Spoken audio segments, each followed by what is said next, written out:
Et salut à tous amis, c'est CryptoPartage, c'est un plaisir de vous retrouver pour cette vidéo d'analyse du 10 juin 2021.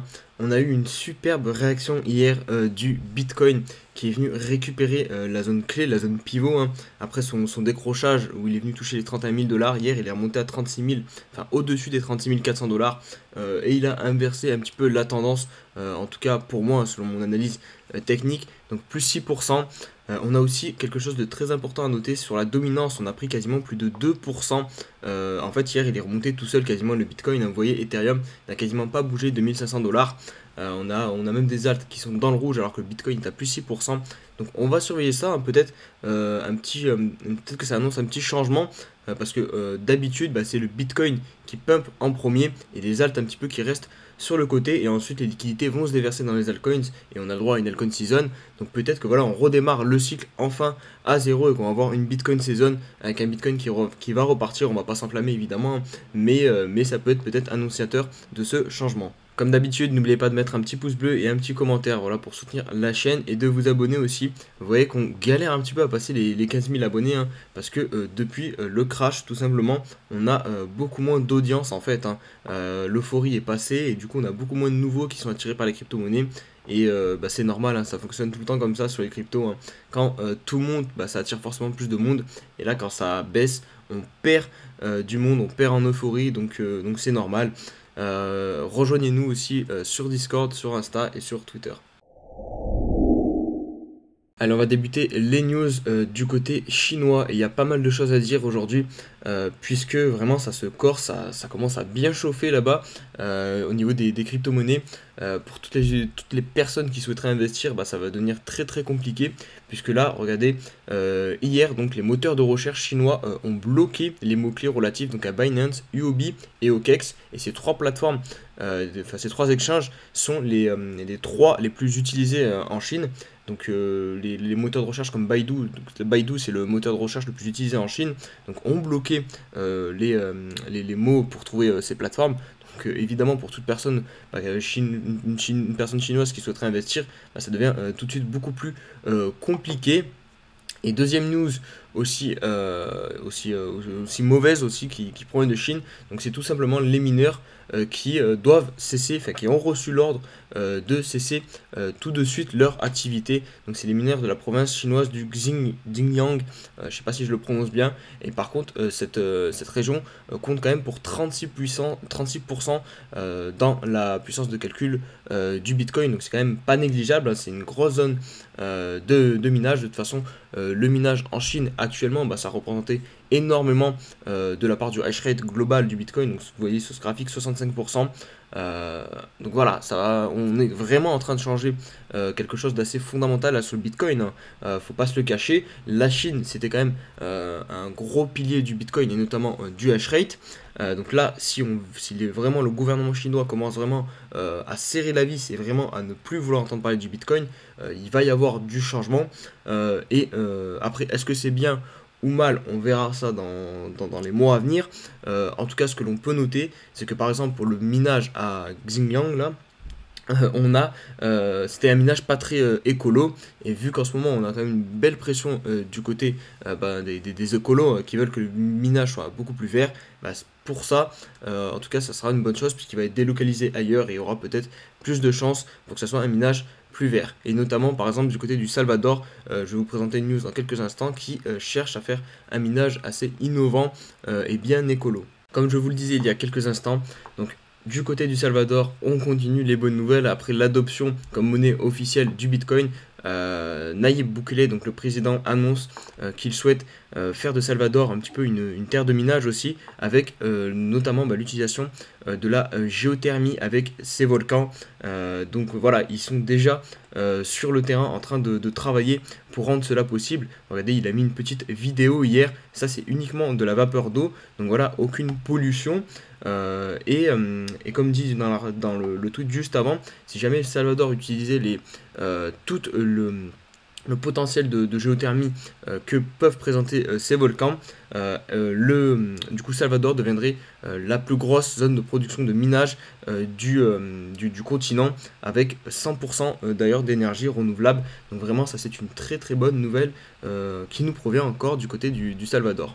Bonne nouvelle aussi du côté français, puisqu'on a notre entreprise leader, donc Ledger, dans les wallets physiques, qui vient de réaliser une levée de fonds de 380 millions de dollars. Donc c'est la deuxième plus grosse levée de fonds de l'histoire de la France, donc en technologie. Bernard Arnault a aussi participé autour de table de cette levée de fonds. Et donc avec cette levée de fonds, Ledger souhaite tout simplement développer des nouveaux concepts, de nouveaux outils et aussi s'internationaliser et embaucher un peu plus de personnel. Un petit point aussi sur la levée de fonds dont je vous ai parlé il y a de ça peut-être quelques jours sur Solana. On n'avait pas le chiffre exact. Il vient de tomber, donc Solana a récolté 314 millions de dollars pour cette levée de fonds pour accélérer son développement. Allez, on va conclure les news avec des données un peu plus on-chain sur le BTC, avec notamment cette stat qui est tombée hier, donc 20 millions de dollars liquidés en Bitcoin sur les shorts après cette folle remontée hier du BTC à plus de 36 400 dollars. En fait, c'est pas compliqué, hein. Il y a beaucoup de personnes qui ont dû shorter la cassure du triangle. Voilà, ils se sont dit ça y est, ça part, on part vraiment au sud, on part sous les 30 000 dollars. Finalement, non, hop, gros piège baissier, hein. Finalement, on attrape tous les birs et hop, on les liquide. Donc voilà. Et deuxième point aussi qu'il va falloir surveiller, ça par contre c'est peut-être un peu moins bon signe pour le futur, c'est ce qu'on appelle un death cross. Donc c'est tout simplement quand la moyenne mobile 50 périodes vient croiser, la moyenne mobile, là vous voyez c'est la rouge, elle passe en dessous de la jaune, et la jaune c'est la moyenne mobile 200 périodes en daily. Et regardez, là on est tout proche de venir croiser cette moyenne mobile. Donc on peut encore l'éviter, comme en 2013 par exemple, vous voyez on était en train de venir croiser et finalement au dernier moment hop on s'était appuyé et on était reparti. Et le problème de ce croisement, vous allez me dire, enfin ça, qu'est-ce que ça fait si jamais on venait à croiser? C'est pas très grave, parce qu'en fait à chaque fois qu'on a croisé, donc dans ce sens là, la rouge qui passe sous la jaune, à chaque fois ça a été le début du bear market. Vous voyez ici en 2013 hop, et ici en 2017.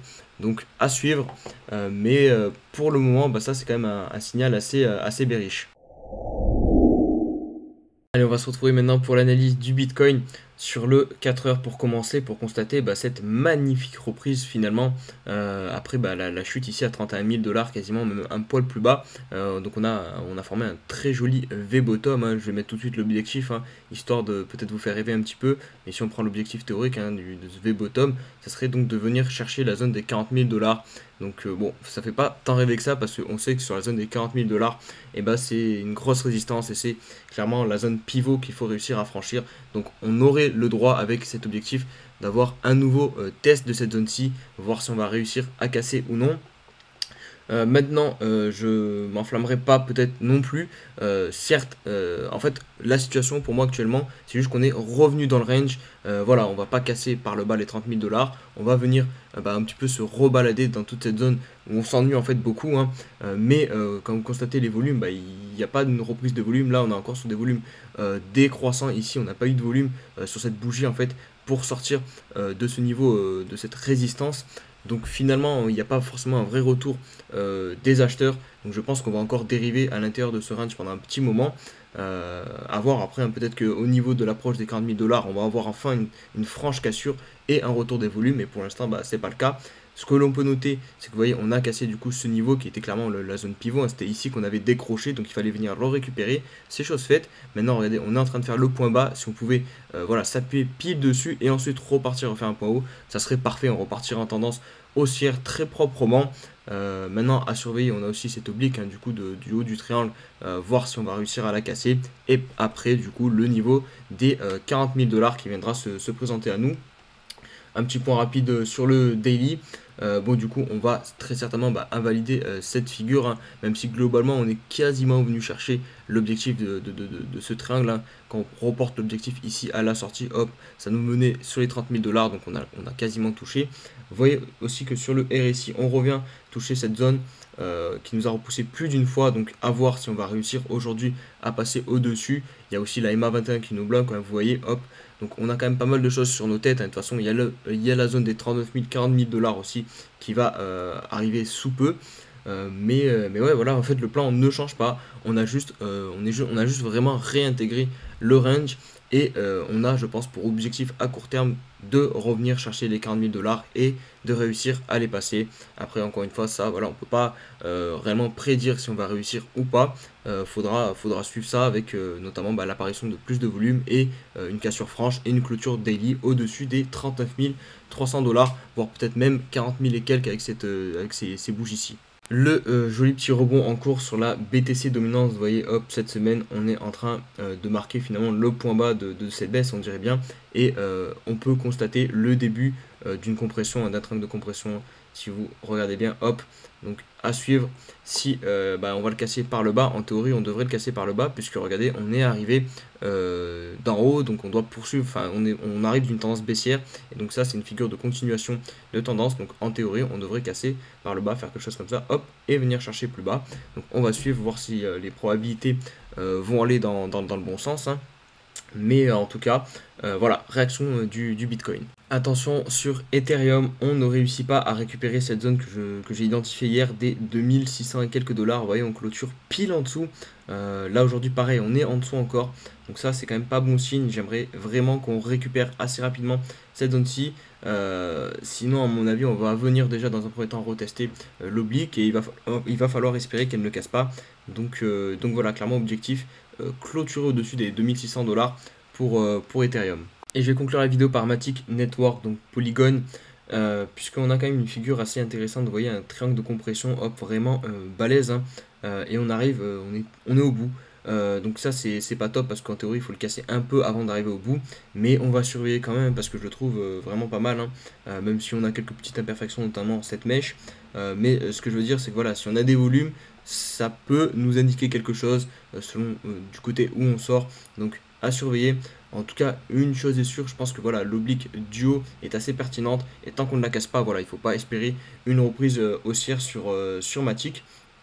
Là, de toute façon, on est même pas forcément en tendance baissière, on est en tendance neutre, hein, vous voyez, on fait des points bas, des points hauts de plus en plus bas, mais des points bas de plus en plus hauts. Donc voilà, on compresse. Mais voilà, à suivre sur Matic, on est à mon avis à l'aube d'un mouvement. Pareil, si on met les bandes de Bollinger, on est situé plus quasiment vers le milieu, donc il y a de quoi aller vers le bas et vers le haut, il y a de la place. Donc voilà, à suivre. Je pense qu'on va avoir un gros mouvement sur Matic d'ici peu de temps. Voilà les amis, c'est tout pour cette vidéo, j'espère qu'elle vous a plu. Si c'est le cas, comme d'habitude, n'hésitez pas à mettre un petit pouce bleu et à nous rejoindre sur les différents réseaux sociaux, donc Twitter, Insta et le Discord. Passez une bonne journée et on se dit à demain pour une nouvelle vidéo. Allez, ciao ciao.